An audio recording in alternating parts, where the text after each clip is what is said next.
அப்பனும் புள்ளிக்கும் இதே வேலை. டேய் காலையில் அப்பா கூட சண்டை போட்டு வருவியா? வா. கையிருங்க. யார் நீங்க? ஸ்ட்ரெயிட்டா வந்தோன்னு குழந்தை கை பிடிக்கிறீங்க. என்ன வேணும் உங்களுக்கு? பையனை கொண்டு போனா வந்தாங்க. பையனை கொண்டு வந்தீங்களா? அதுக்குள்ள ஒரு ப்ரொசீஜர் இருக்கு. ஸ்ட்ரெயிட்டா வந்தோன்னு குழந்தை கை பிடிக்கிறீங்க.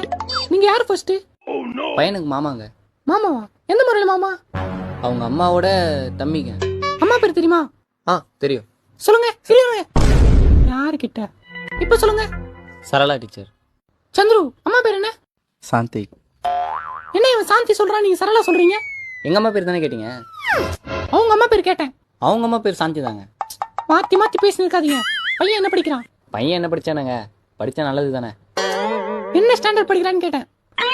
உங்க ஸ்கூல்ல படிக்கிறான்னா கண்டிப்பா நல்ல ஸ்டாண்டர்டா தான் இருக்கும்.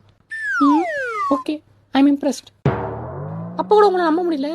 பையன் மதியம் லஞ்ச் என்ன கொண்டு வந்தான்? Sambar. Chandru finger on the lips.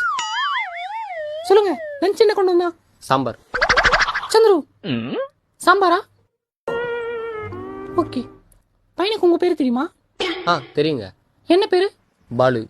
O okay. பையன்கிட்ட என் பேர் தெரியுமான்னு கேட்கவே இல்லை. அதான் பையனுக்கு தெரியும்னு சொல்லிட்டீங்களே. நாங்கள் இந்த மாதிரி வேஸ்ட்டாக கொஸ்டின்ஸ் கேட்டு டைம் வேஸ்ட் பண்ண மாட்டோம். ஆக்சுவலாக எங்கள் ஸ்கூல் ரூல்ஸ் படி அப்பா அம்மா வந்தால் மட்டும்தான் அனுப்புவோம். கார்டியன்ஸ் யாராச்சும் வந்தால் அனுப்ப மாட்டோம். அப்படி அப்பா அம்மா வர முடியலன்னா நாங்களே கொண்டு போய் வீட்டில் விட்டுருவோம். ஸோ நீங்கள் இப்போ வீட்டுக்கு கிளம்பலாம். எல்லோரும் இங்கே மயக்கத்திலே